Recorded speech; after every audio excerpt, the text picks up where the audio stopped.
Europe is clearly having a little bit of a change of tone here. Why? Firstly, mind you, this is the Jewish Chronicle. So when you hear the word fury, look at the, and I deliberately got it from the Jewish Chronicle, the Zionist Chronicle. Fury after British consulate in Jerusalem changes address to Palestine. So the United Kingdom, West is now changing everything officially on the government website. Jerusalem is Palestine. Jerusalem, West Bank, and Gaza are Palestine. Not East Jerusalem, Jerusalem. The Jewish Chronicle is, of course, saying fury amongst the Zionists. Fury amongst a couple of thousand of people with loud mouths and reach and blackmailing networks and Epstein's here and there and a lot of money and influence. That's where the fury is. Amongst the global population, everyone welcomes everything in the right direction, like people are welcoming the recognition of a Palestinian state, despite the fact that it's a symbolic move. And we need to, of course, have things being implemented on the ground, because recognition is not going to wash your bloody hands, by the way. So we need to see things practiced. But it wasn't just Britain. It was also Canada. Canada changed the address of its embassy in Tel Aviv. Tel Aviv. Not Jerusalem or West Bank or Gaza, on the opposite side of the country to Jerusalem, and long recognized by Ottawa as Israel's capital, to read Tel Aviv, Israel, Palestine, as if Israel is a part of Palestine now, according to that statement. And look, okay, these are changes, but Israel is paranoid. Israel is paranoid. Are they preparing the ground? Are they realizing that that's it? The time is up and we need to, recognize Palestine, or maybe participate in the Salvation Army. Listen, that's necessary. The Colombian president is really provoking the thought of some of these people who have been sleeping for so long. Britain says Jerusalem is Palestine, and Canada is saying Tel Aviv is Palestine. Okay, nice.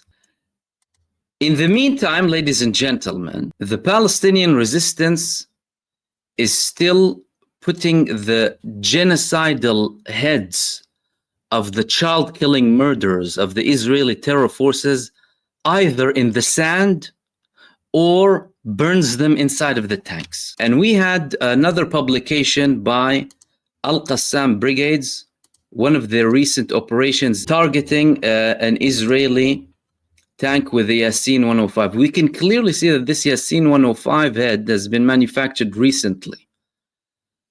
Genocidal terrorists sitting in this tank, not expecting what's about to happen now, moving towards one direction, then bang, and that's it. 1, 2, 3, 4, 5, 6, 7, 8, and it's too late. Too late to do anything.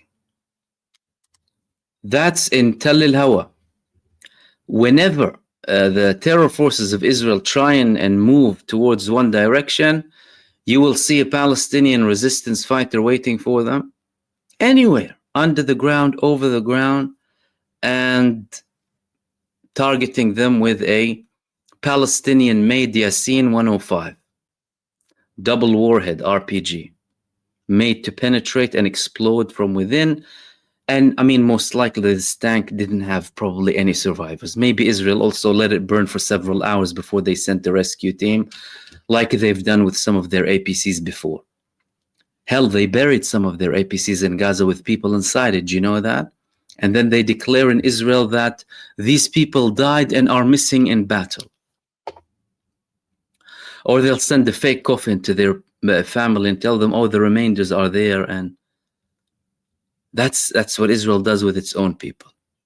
So we clearly have a resistance here that not only isn't really giving up, but is continuing up until the last second. As a matter of fact, one of the senior figures in the Palestinian Islamic resistance movement, Hamas, said that we are not going to give up. Simple. We're not going to accept any sort of deal that would not include Israel withdrawing from all of the Gaza Strip and rebuilding and have a prisoner exchange and giving us everything that we want and everything that we need.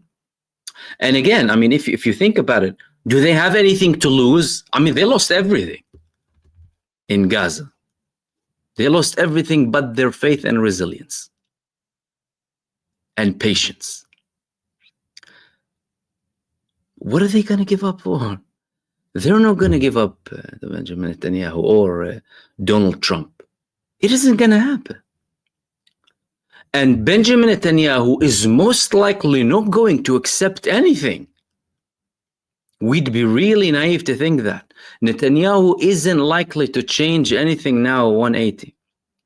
And mind you, I've always told you that Benjamin Netanyahu is willing to put his hand with a Hamas leader, by the way. Netanyahu is willing to do that if it's suitable for him. But Netanyahu wouldn't do that now because it's not suitable for him. Netanyahu was fine with passing money to Hamas before. He had deals as well before. He was fine with all of it when it was suitable for him. Now it's not suitable for him. And Netanyahu has these messianic end of days beliefs that he wants to implement. And he, before that, is concerned about his interests in getting away basically with murder and corruption without facing the consequences, criminal charges and what have you. Did you see the map that he went to America in today? He had to avoid France, avoid Spain to reach the United States. That's it. Look at the route that he had to take. Why? Because he's scared. Arrest warrants, whatever, you know, they're not in a good relationship with him, or they didn't authorize him, tell him you're not welcome here. Europe, that's Europe. Europe, the same, well, most of the countries who are so supportive of Israel 24/7 are doing that. Spain and Italy sending warships to protect the Gaza flotilla, and we hope that they continue up until the end. Continue until the end. You started, continue. And they said it's a humanitarian thing. It's not provocation. Of course. But we're still dealing with a country provoking the whole world. So let's stop these nice approaches with the most vicious, barbaric entity on earth, pretending like they're somehow normal. No, no one is normal there. There's nothing normal about this country. Remember when I had an interview with one of these radio stations in Nigeria? The woman didn't tell me that before me, she had a guest. Who was that guest? He was the Israeli ambassador. I told her, you didn't tell me it was the Israeli ambassador before me. I would have at least listened to him. And she told me, the Israeli ambassador says that Israel doesn't target innocent civilians in Gaza. It targets Hamas. I told her, first and foremost, the Israeli ambassador, his title speaks for itself. He's the ambassador of a terrorist supremacist entity committing the worst barbaric crimes on earth. Saying he's the ambassador of that country is a direct condemnation. You're not talking about a normal person. Any normal individual would denounce that enterprise, that Zionist enterprise. There's nothing normal in that establishment and in anyone who has the audacity and depravity to support them.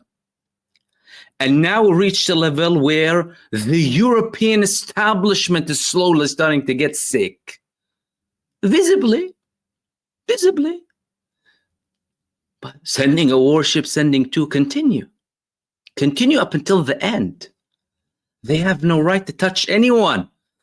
These people on the Sumut flotilla, they are protected under international law. Either you implement international law or just declare anarchy. Declare havoc globally. Declare everything. Because really and truly, stop talking. Oh, yeah, we asked them to respect international law, and we're concerned about what they're doing. And, even with their recognition, this fake kid starve with his statements. But Italy and